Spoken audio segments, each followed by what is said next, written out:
Hola, ¿qué tal? ¿Cómo están? Muy buenas tardes. Sean bienvenidas y bienvenidos a este espacio, a todo el auditorio que nos acompaña. Qué gusto tenerles en este espacio denominado Innova Talks, este espacio de difusión, de divulgación, en el cual pues tratamos de acercar para ustedes de viva voz y de primera mano el conocimiento a través de todos sus generadores en cuanto a ciencia, tecnología e innovación. Estamos muy felices de recibirles y bueno, también le damos la bienvenida a una gran amiga, gran aliada de aquí del Consejo de Ciencia, Tecnología e Innovación. Me refiero a la doctora Josefa Espitia. Doctora, ¿cómo estás? Buena tarde. Hola, muy buenas tardes a todos. Muchas gracias. Feliz de estar aquí con ustedes otra vez y gracias por invitarme. Gracias a usted por aceptar y es que seguramente la recordarán porque pues ya ha participado con nosotros, ya es de casa en otras actividades de divulgación como en Divulgadoras Mexicanas, también ha escrito columnas para la revista Núcleo CTI, en fin, pues seguramente ustedes la conocen y es que hoy nos trae una plática muy interesante que se llama La ciencia del vino. La ciencia del vino. Entonces está muy a tiempo para compartir este enlace, esta plática, pues con todas las personas que quiera que también lo vean, que la disfruten. Recuerden que pueden hacer aquí todas las preguntas, todos los comentarios. Si ustedes a lo largo de la plática, pues se les ocurre preguntar algo acerca de la ciencia del vino, lo pueden hacer ya sea en la caja de comentarios o aquí en preguntas y respuestas. Pero pues antes vamos a leerles, a compartirles un poquito acerca de la trayectoria, ya que es bastante extensa, pero vamos a hacerlo de manera resumida acerca de la doctora Josefa Espitia. Ella es ingeniera en bioquímica industrial con maestría y doctorado en biotecnología. Toda su formación profesional se realizó en la UAM Iztapalapa, destacando el reconocimiento de tener medalla al mérito por el mejor promedio del grado en el doctorado de biotecnología. La investigación desarrollada es en el marco de la biotecnología aplicada a productos post cosecha. Entre los principales temas de investigación están justamente el vino mexicano de Querétaro y el de Baja California, la cerveza artesanal, el lúpulo y el café. Actualmente cuenta con la adscripción al área académica de Ciencias Agrícolas y Forestales dentro del Instituto de Ciencias Agropecuarias de la Universidad Autónoma del Estado de Hidalgo, donde ha dirigido tesis en el programa educativo de Ingeniería en Agronomía para la producción sustentable, justamente acerca del café de la región Otomí-Tepegua del estado de Hidalgo. Bueno, y es que también no podemos dejar pasar y de reconocerle que también la doctora es ganadora del Premio Hidalgo de Ciencia, Tecnología e Innovación 2019 en la categoría Innovación. Entonces, seguramente por eso también les suena mucho este nombre. Ella ha publicado artículos en diversas revistas científicas de alto impacto, tales como CYTA Journal of Food, Journal of Food Processing y la International Journal of Food Properties. Estas investigaciones le han permitido estar dentro del Sistema Nacional de Investigadores desde el 2016 y actualmente pertenece al nivel 1 hasta el 2023. Entonces, pues hay que aprovecharla, hay que adquirir mucho de sus conocimientos. Entonces, pues sin más, te cedemos el uso de la palabra. Adelante. Muchas gracias. Me siento siempre aquí en casa. En esta ocasión vamos a hablar de un tema muy interesante que es la ciencia del vino. Me parece además muy adecuado porque, como vamos a ver en unos minutos en la presentación, es algo que tiene trascendencia muy particular en el estado de Hidalgo. Entonces, me voy a permitir comenzar la presentación.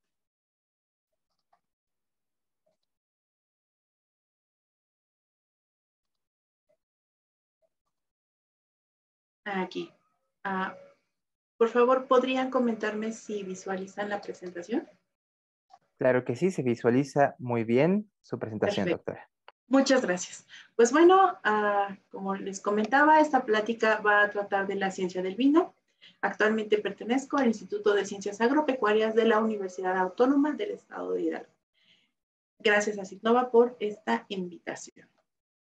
Según la fuente del Consejo Mexicano Vitivinícola, en el país de México se produce vino en muchos estados. Destacan Baja California y Querétaro por ser los principales productores de vino. Sin embargo, también se produce vino en Sonora, Chihuahua, Coahuila, Nuevo León, Aguascalientes, Durango, Zacatecas, Jalisco y Puebla. De hecho, también por ahí había noticias de vino en el estado de Mérida hace algunos años. Y bueno, como historia del vino en México, cuando llegan los españoles a finales del siglo XV, traen las vides y Hernán Cortés manda a plantar 100 vides por cada 1000 indígenas que tuvieran. Entonces hubo un boom muy grande de que se plantaban vides y se producía un vino y un buen vino, tanto así que la corona española se puso celosa y el rey Felipe mandó a quitar estas vides justamente porque España dejaba de recibir el dinero por el consumo de vino en México. Entonces, dejando ahí un precedente de que en México se puede hacer vino, sí, y muy buen vino. Y esto, bueno, desde el siglo XV. Esta es la noticia, creo, más grande que ha recibido el Consejo Mexicano del Vino. Hace un par de meses, y el estado de Hidalgo se destapa como nuevo estado vinícola de México. Ubicado en el Valle del Mezquital se encuentra este viñedo que se llama El Refugio y cuenta con una plantación aproximada de, aquí venía, de más de 100 hectáreas sembradas, una temperatura de entre 12 y 15 grados centígrados, a una altura de 2.240 metros sobre el nivel del mar. Entonces es impresionante cómo este microclima ha ayudado a generar las condiciones adecuadas para el cultivo de la vid, donde se encuentran uvas como uvas tintas, Cabernet Franc, Cabernet Sauvignon, Petit Verdot, Tempranillo, Graciano, Grenache, Pinot Noir, Syrah y Merlot. La mayoría de ellas francesas, algunas españolas y una persa, ¿no? Que es el caso de Syrah. Y para uvas blancas destaca Viognier, mi uva favorita blanca. También está Sauvignon Blanc, una salvaje blanca, Colombard, Grenache, blanco, ¿no? Y aquí les muestro una captura de pantalla, ya pueden seguir en sus redes a este viñedo que se llama Viñedo del Refugio. No es un comercial de particular de la empresa, simplemente ya podemos encontrar estos datos. De hecho, ya hay vino a la venta y esperemos que pronto podamos disfrutar de enoturismo en este lugar. Mucha de la información vinícola de México la podemos encontrar aquí en el Consejo Mexicano Vitivinícola. Me parece una de las mejores fuentes de México que puedes encontrar para conocer un poco acerca de esta cultura vinícola en México. Y como pueden ver en la parte inferior, hay un libro que se llama La industria vitivinícola mexicana en el siglo XXI, que es de descarga completamente gratuita. Y esta es su portada.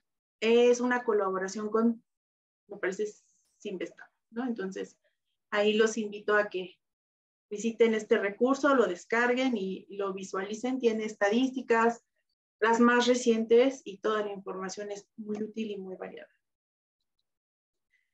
Bueno, actualmente imparto asignaturas en diversos programas educativos aquí en el Instituto de Ciencias Agropecuarias, entre ellas en el programa educativo de Alimentación Sustentable, imparto una asignatura en cuarto semestre muy particular. Esta asignatura se llama El vino y la alimentación sustentable. Y he impartido este curso por más de 3 años. Conozco a los chicos desde la primera generación y siempre me preguntan, ¿vamos a hacer vino? Y yo así de, es muy complicado porque para empezar no había uvas de vinificación aquí en el estado y además es un cultivo de temporal. Aquí en México se empieza la vendimia como por julio, generalmente con una uva que su nombre lo revela todo, se llama Tempranillo, porque justamente es la primera uva que se cosecha, es una uva española. Entonces, termina la vendimia como por noviembre, casi siempre con Merlot, otra uva tinta. Y es muy difícil en ocasiones accesar este tipo de uvas de especialidad vitis vinífera, que son las que se utilizan, las que se emplean para la elaboración de vino. Entonces, sí es complicado a veces poder realizar esta situación y ya cuando van viendo durante la asignatura todo el trabajo y todas las personas que están involucradas en la elaboración de vinos, sí comienzan a dimensionar lo complejo que puede llegar a ser este proceso. Y aquí les traigo algunas de las personas que se involucran en la elaboración del vino. Existen los amperólogos, que son las personas que se van a dedicar a el cultivo de la vid, los viveristas, quienes nos van a estar apoyando realizando los injertos, los cuales suelen ser casi obligatorios justamente para evitar que filoxera ataque la raíz. Entonces la parte de abajo del injerto suele estar dada por una vid que sea resistente a esta plaga, y la parte de arriba, bueno, la variedad deseada. El viticultor, quien nos va a ayudar a cultivar las parras, por supuesto los agrónomos, quienes van a ser los asesores durante todo este proceso, los toneleros, quienes van a hacer las barricas especializadas con el tostado específico que vayan requiriendo, los recolectores, quienes con su habilidad y su experiencia van a cortar las uvas de una forma tal que no las van a dañar y nos van a permitir tener las mejores cualidades del vino. Los bodegueros, quienes son los encargados de dirigir, ¿no? De orquestar justamente cuando se recibe la uva, en qué estado está, en qué momento, hacer algunos análisis. Los enólogos, quienes son los encargados del proceso, generalmente suelen ser ingenieros químicos, ingenieros bioquímicos o ingenieros en alimentos, también algunos biotecnólogos.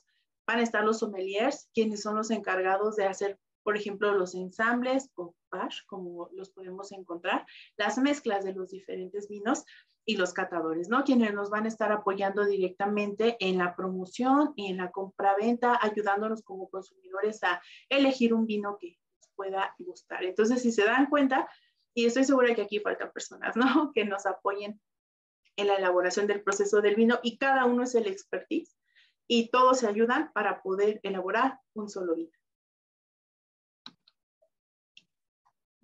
Vamos a hablar entonces un poquito del primer proceso, que una vez que ya fue seleccionada la uva, plantada, cuidada, y se llegó a la madurez esperada, que dependiendo del vino puede llegar a incluso hacer una sobremadurez para un vino que sea dulce con un grado alcohólico elevado, va a comenzar la vendimia y el despalillado. Generalmente la vendimia, cuando es tradicional, va a garantizar una muy mimada selección, ¿no? O sea, muy cuidadosa selección de las uvas que estén en óptima calidad. En ocasiones, algunas de estas bayas suelen quedarse muy pequeñitas y verdes y pueden aportar taninos muy astringentes, bueno, sí, muy fuertes, muy amargos, y dar algunas notas que en ciertas concentraciones se pueden considerar defectos. Estas se suelen llamar notas verdes y no las queremos, ¿no? En el vino son defectos. También, bueno, esta recolección se trata de quitar algunas uvas que también estén sobremaduradas, como tipo uva pasa, tampoco son deseadas. Entonces, definitivamente la vendimia es un proceso donde se selecciona cuál es la materia prima para la elaboración de nuestro vino. Una vez que se ha realizado esta recolección de la uva, bueno, se lleva hacia las bodegas y comienza un proceso que se llama despalillado. Como su nombre lo menciona, se trata de quitar la parte maderosa, que se llama raspón, y separar a las uvas, a las bayas que son parte de este racimo. Finalmente vamos a trabajar con las uvas. Vamos a pasar a otro proceso que se llama estrujado. El estrujado consiste en aplastar el granito, ¿no? Aplastar la baya, romperla, romper la piel, pero no la semilla. La semilla, si bien recordamos cuando comemos uvas con semillas, suelen ser amargas. Por ahí dicen agarrosas, te agarra la lengua, de lo astringentes que pueden llegar a ser. Entonces, hay que tener mucho cuidado en no reventar las semillas. Nosotros recordaremos de la antigüedad que antes el estrujado lo hacían con el pisado, ¿no? Con las plantas de los pies. De esta forma se garantizaba romper a la baya, romper a la uva, pero no la semilla, porque finalmente lo que queremos es extraer ese zumo, ese jugo, y que esté en contacto con las pieles de la uva, que se llaman ollejos, y extraer los compuestos fenólicos. Estamos hablando del caso particular para el vino tinto. Entonces, bueno, lo que queremos es extraer todos estos colores, aromas, sabores que se encuentran en las cáscaras, en los ollejos de las uvas, y estos compuestos suelen ser polifenoles. Una vez que se ha triturado, bueno, se ha estrujado la uva, ese es el término correcto, como se muestra en la imagen, se va a formar un mosto. Están las pieles, los ollejos de la uva, está el jugo, están las semillas, está la pulpa, está absolutamente todo. Podemos pasar a otro proceso que se llama maceración. La maceración puede ser según su tiempo de 3 formas. Puede ser prefermentativa o en frío, también se le conoce así porque se lleva entre los 10 y 15 grados centígrados. Puede ser también fermentativa y postfermentativa. La mayoría de los procesos los va a decidir el enólogo, quien va, bajo su experiencia y algunos análisis físico-químicos y sensoriales, a decidir cuál es el mejor futuro de este mosto. Entonces, si se decide tomar una primera maceración prefermentativa en frío, va a estar en este proceso un tiempo aproximado de entre 24 a no más de 48 horas y a una temperatura de no más de 15 grados centígrados. Posteriormente se va a inocular. Esto empleando una levadura que se llama Saccharomyces cerevisiae. Como su nombre lo menciona, cerevisiae es porque, bueno, también se emplea en la elaboración de cerveza. De hecho, también es la levadura que se emplea en la elaboración del pan. Y fermentar viene del término en latín fervere, que significa hervir, como cuando algo se nos descompone en la cocina y empieza a sacar burbujitas porque se está fermentando, algo así se ve, ¿no? Se ven las burbujitas, estas burbujitas son CO2 que se está liberando de la fermentación alcohólica que se está realizando, donde se van a consumir algunas exosas, la glucosa, y se va a producir etanol y dióxido de carbono.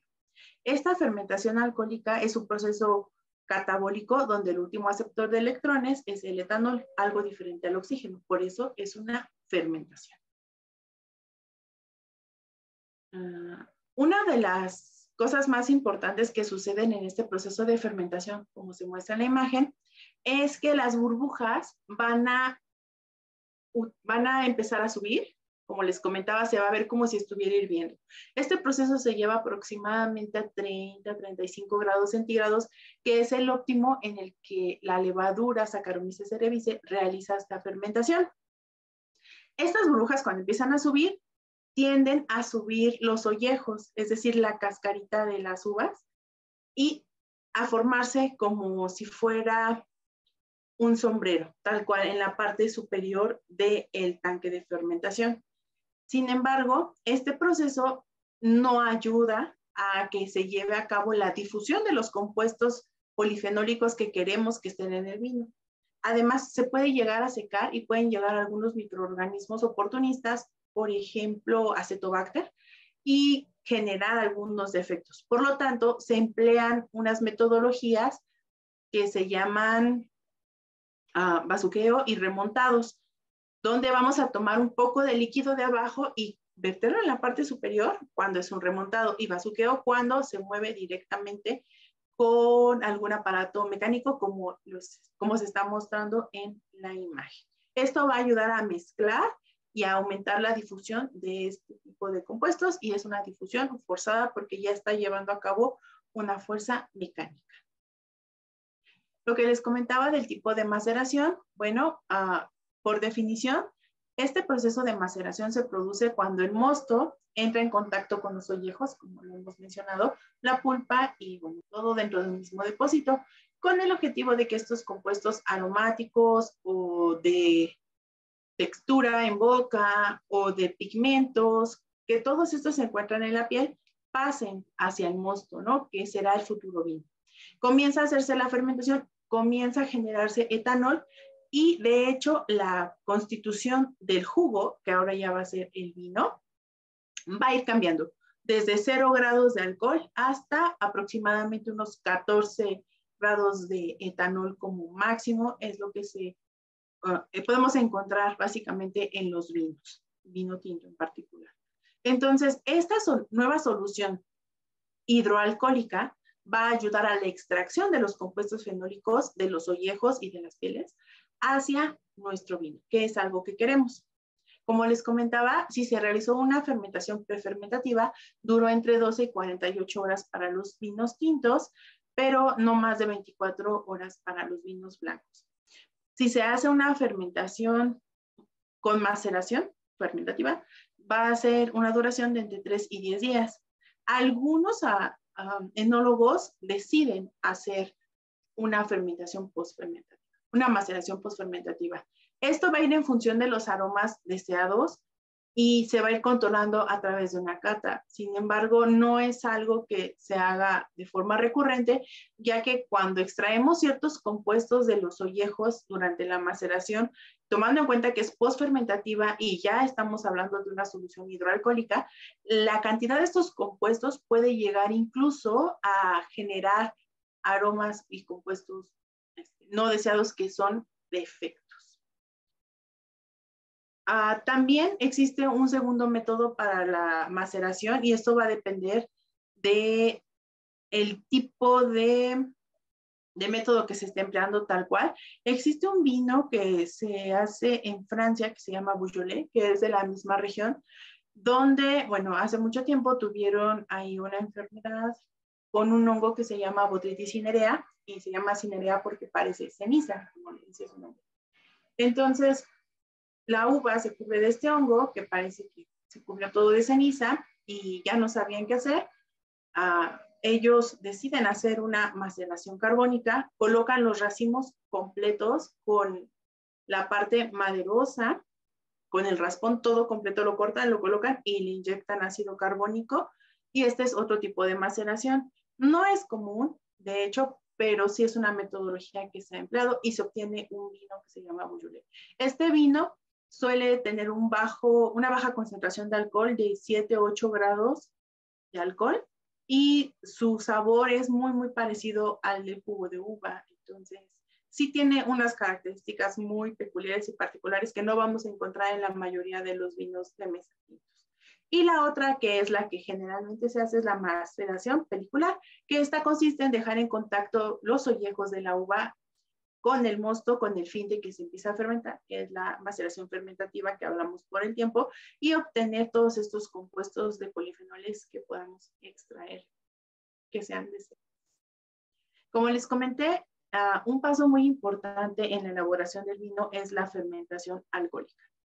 Este es un proceso biológico tal cual que se hace en ausencia de oxígeno, ya que el oxígeno puede llegar a detener la fermentación mediante un proceso que se denomina, de hecho, el efecto Pasteur, por Pasteur, el mismo de la pasteurización.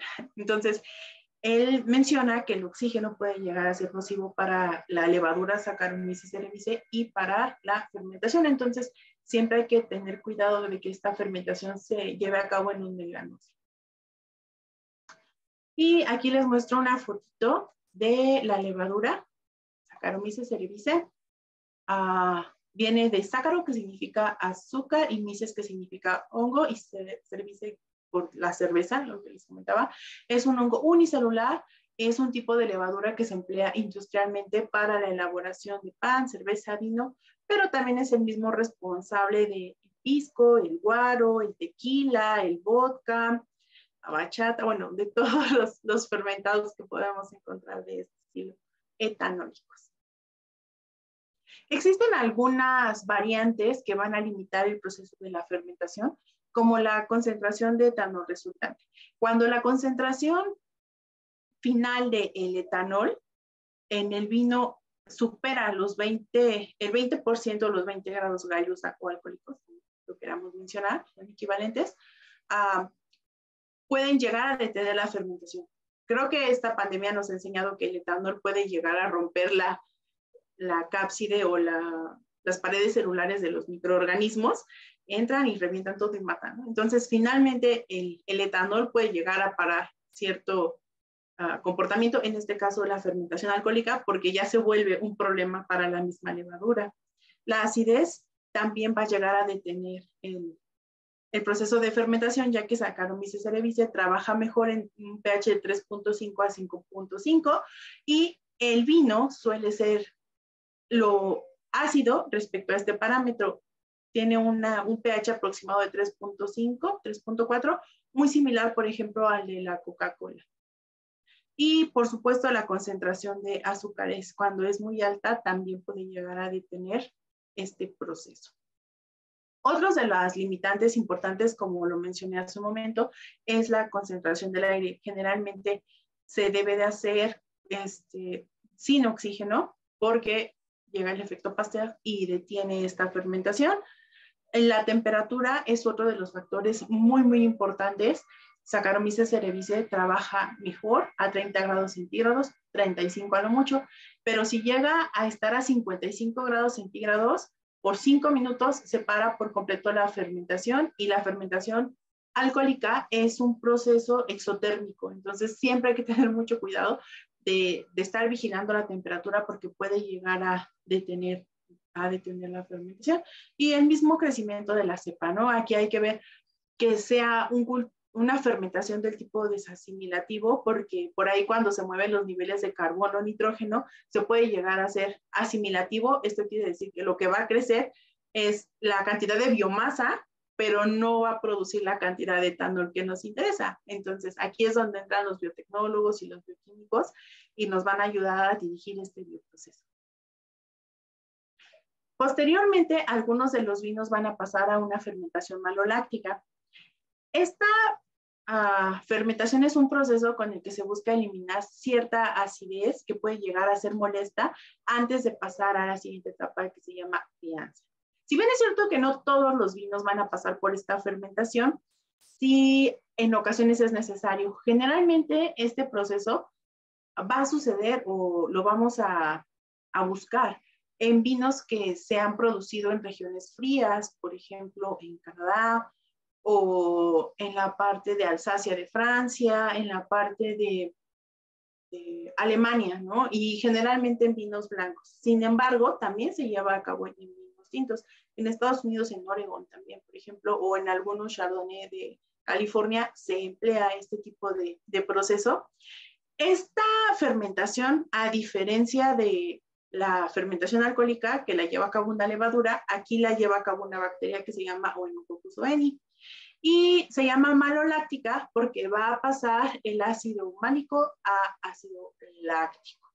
El ácido málico en boca suele ser fuerte, ¿no? De hecho, se llama málico porque viene del latín male, que significa manzana. Es como estas manzanas verdes que mordemos y hasta nos molesta aquí la acidez. Es ese ácido el que queremos disminuir, porque si bien sí queremos ácido en nuestros vinos, queremos que esté equilibrado, que esté redondo, que esté balanceado. No queremos que cuando tomemos un vino, híjole, nos lastime, ¿no? Y se va a transformar en un ácido más suave, que es el vino láctico. Este ácido lo podemos encontrar, por ejemplo, en la mantequilla o en los quesos. También en la charcutería. Aquí está la información que les acabo de mencionar. La lleva a cabo una bacteria de género Phyllogonostoc. Les comentaba que es Oenococcus oeni. Y esta es la reacción que podemos ver en el bioproceso, cómo pasa el ácido málico a ácido láctico, y aquí también se pierden algunas moléculas de CO2 en el proceso. De hecho, cuando estuve haciendo la estancia, las personas que me mostraban cómo se realiza este proceso me decían que se escuchaba directo en la barrica, porque de hecho esta fermentación suele hacerse directamente ya en la barrica. Me decía, se escuchan cómo se escapan las burbujitas. Cuando ya no se escuchan las burbujitas, es que ya se detuvo esta fermentación. Esta fermentación, a diferencia de la fermentación alcohólica, que en la fermentación alcohólica sí existe una inoculación y todo esto, esta no, generalmente suele darse de una forma espontánea. Posteriormente vamos a pasar a una serie de procesos que de hecho se engloban en uno solo, que es trasiego, clarificación y filtración. Aquí lo que vamos a hacer es tratar de hacer a nuestro vino claro, translúcido, brilloso. En la imagen muestro un vino que no ha sido clarificado ni filtrado y otro que sí, ¿no? Finalmente, los consumidores buscamos un vino que sea muy brilloso, muy limpio, ¿no? Y es a partir de estas operaciones donde se va a obtener este producto. Generalmente vamos a dejar que este vino se quede quieto por algunos meses, que son los meses de frío, ¿no? Enero, febrero, por ejemplo, y además libre de oxígeno, y es muy poco probable que se nos contamine por el frío, ¿no? Muy pocos microorganismos que puedan llegar a ser un problema en el vino son de alta actividad metabólica a estas temperaturas de invierno. Entonces, se corre poco riesgo y precipitan la mayoría de las moléculas que son como tipo pectina y pueden llegar a enturbiar el vino. Por decantación se separan y esta es la parte del trasiego. Para la clarificación antiguamente se utilizaba, por ejemplo, sangre, que puede llegar a coagular, ¿no? Toda esta parte. Actualmente se utilizan, por ejemplo, claras de huevo, de estas que son en polvo, o incluso bentonitas o carbón activado que nos dan ese efecto que tanto estamos buscando. La filtración casi siempre se va a realizar con filtros de celulosa, como el papel que utilizamos comúnmente para nuestros filtros de las cafeteras de goteo. Ven cómo sale nuestro café, muy limpio, muy brillante, muy translúcido, pues es básicamente lo mismo que va a suceder aquí con el vino. Y vamos a pasar a uno de los últimos pasos en este proceso que se llama crianza. En el vino va a pasar a un estado de maduración. Generalmente se suele hacer en barricas de roble francés o de roble americano. Esto dependerá del enólogo, quien a través de su experiencia sensorial nos puede decir qué madera es la que puede ayudar a mejorar este vino. No todos los vinos van a pasar por este proceso.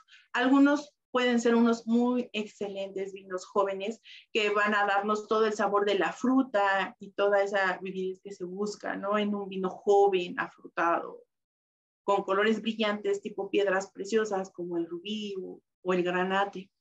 Pero algunos sí tienen la capacidad de soportar este rudo proceso de crianza en barrica y van a mejorar con el tiempo. Algunos utilizan la parte de la barrica del tonel de roble francés y las tapas de vino de roble americano, y de esta forma podemos obtener una complejidad muy grande de aromas, ¿no? Y se va a formar un buque, ¿no? Como lo menciona su nombre en francés, un buque tiene que ver con un ramo de flores, ¿no? De aromas que se van a generar.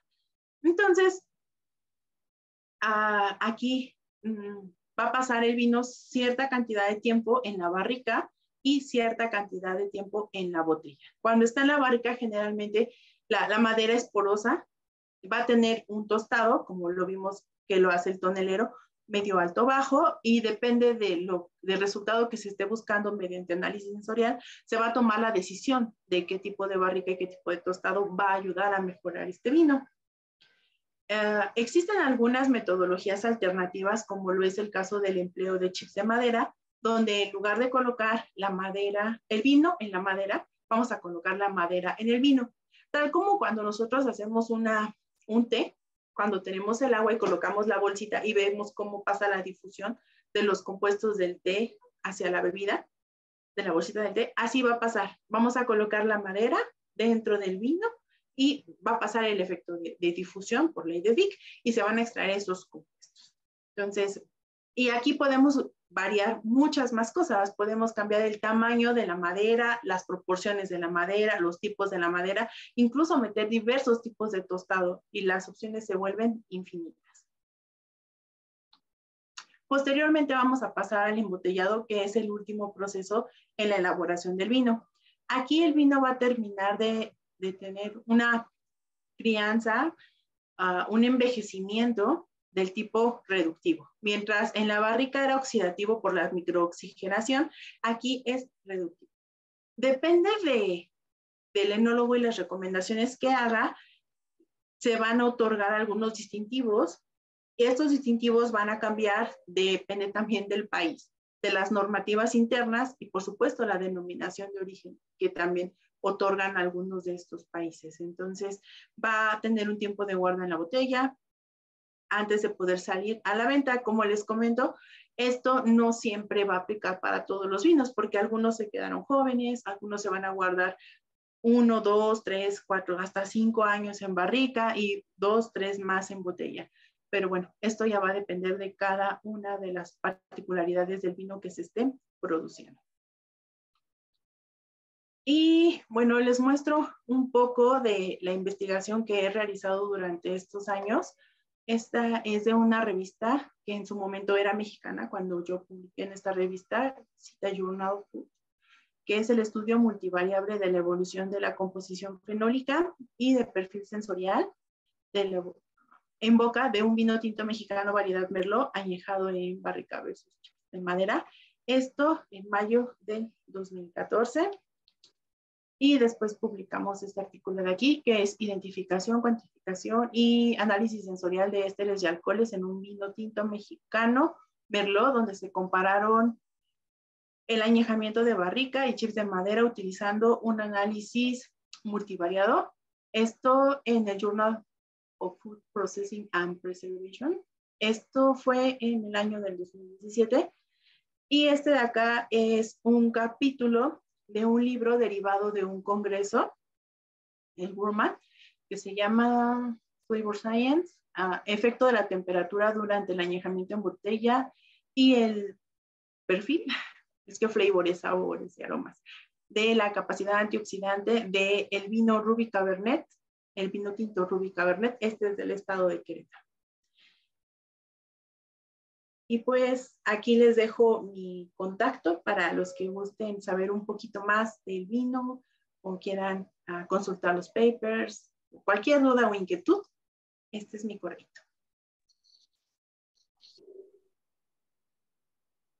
Doctora, muchísimas gracias por esta plática, por esta ponencia que nos ha regalado el día de hoy. De verdad que pues hay muchísimo, muchísimo detrás del proceso de cada botella de vino que a lo mejor pues ignorábamos o que a lo mejor en ocasiones pues no le damos la importancia, ¿no? O no le damos la valía, ¿no? Cuando pues el vino llega a ser algo pues tan rico, tan exquisito, ¿no? Que su consumo va desde, como pues lo hemos visto, desde que se sirve hasta que, no sé, hasta el corcho, ¿no?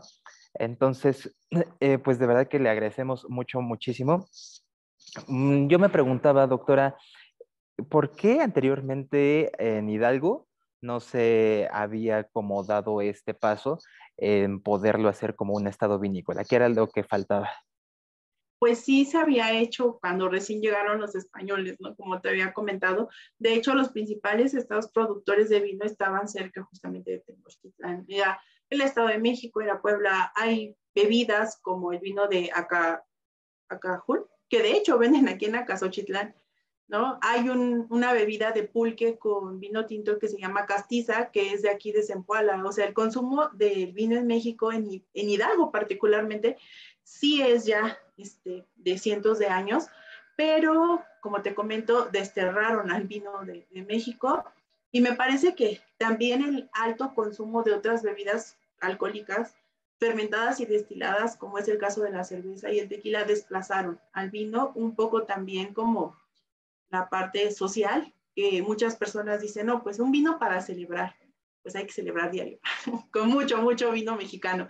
Entonces, considero que es más esto, es entre cultural y que muchas veces el miedo de invertir en alguna de estas tecnologías, biotecnologías alimenticias, de decir es un arriesgue, pero hoy en día ya se están retomando estos microclimas, porque si bien México no está en la franja del vino por completo, sí se cuenta con microclimas que llegan a producir un muy buen vino mexicano. Entonces ahorita estamos contentos y celebrando en grande el reingreso de Hidalgo a un estado productor de vino. Entiendo, doctora. Tenemos comentarios también en las redes sociales. Nos dice Joseph Avid Calva, que es de Economía de la Universidad Autónoma de Hidalgo.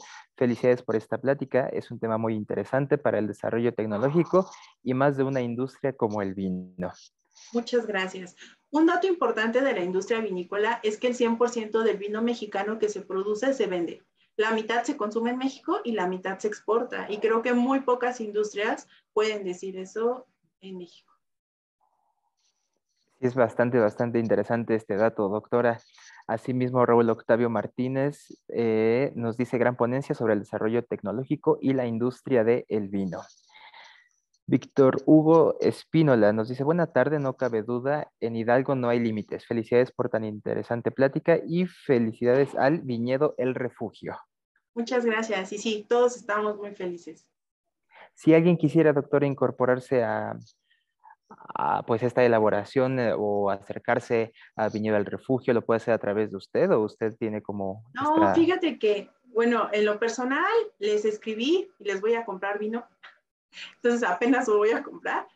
Tiene un par de meses que me enteré que existían, honestamente yo tampoco sabía que existía, pero a partir de sus redes, la captura que les enseñé en Facebook, han sido muy amables en contestarme, en resolverme algunas inquietudes. Entonces yo les recomiendo que ahí lo sigan, les den me gusta, les regalen likes y cualquier duda se comuniquen con ellos, son muy amables y estoy segura que ellos también están festejando que Hidalgo es ahora vinícola. Seguramente sí, doctora. Minerva Rosales nos dice, doctora Josefa, muchas felicidades, un tema muy interesante. Muchas gracias. Pues parece que son los comentarios que tenemos hasta ahorita. De todas maneras, tenemos sus redes sociales, doctora, ¿nos la podría repetir? Claro, la del viñedo es La- Viñedo el Refugio. Ajá, ¿y las de La usted? mía es Josefa Espitia López, tal cual mi nombre en Facebook.